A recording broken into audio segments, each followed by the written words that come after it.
Marco legal en primeros auxilios.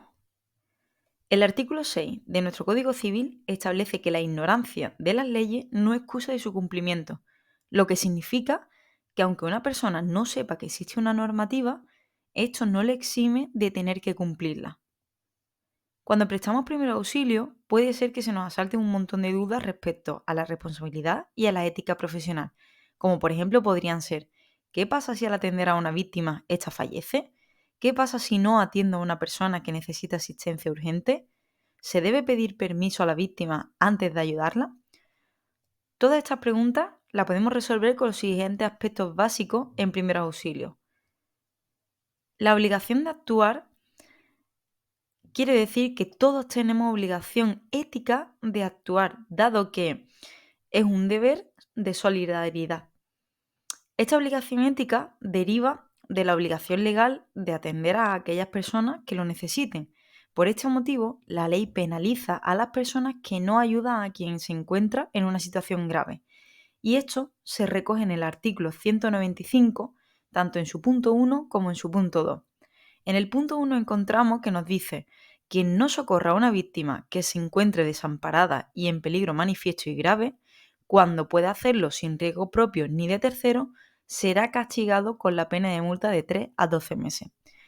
Y en su punto 2 nos dice que cuando la situación implique peligro, siempre se debe pedir ayuda, de lo contrario se impondrá una multa de 3 a 12 meses.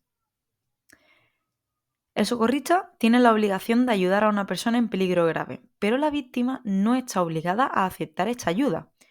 Es obligatorio pedir permiso a la persona que ha sufrido un accidente antes de manipularla o tocarla, sobre todo si nuestra actuación puede causarle lesiones o agravar las que ya tiene.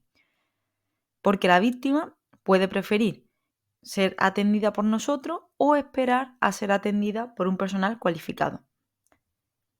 La persona que rechaza la ayuda, es decir, nosotros le pedimos el consentimiento, pero esa persona no quiere ser ayudada, debe cumplir los siguientes requisitos. De no ser así, aplicaremos sí o sí los primeros auxilios.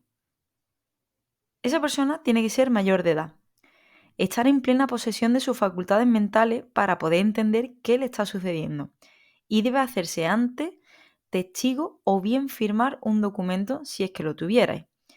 Si la víctima no cumple estos requisitos, aplicaremos sí o sí los primeros auxilios.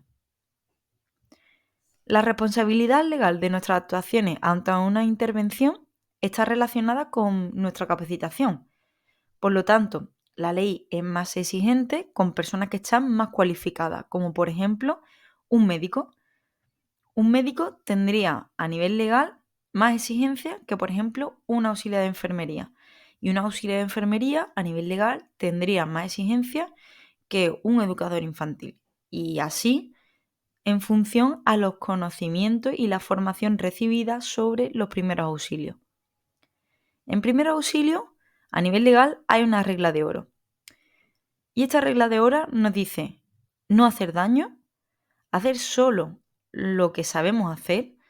Muchas veces nos ponemos la capa de superhéroe y no nos damos cuenta de que nuestros niveles teóricos ni niveles prácticos llegan a un cierto límite y queremos hacer cosas que se salen fuera de nuestro alcance y de nuestros conocimientos. Y por supuesto, no asumir riesgos que son innecesarios.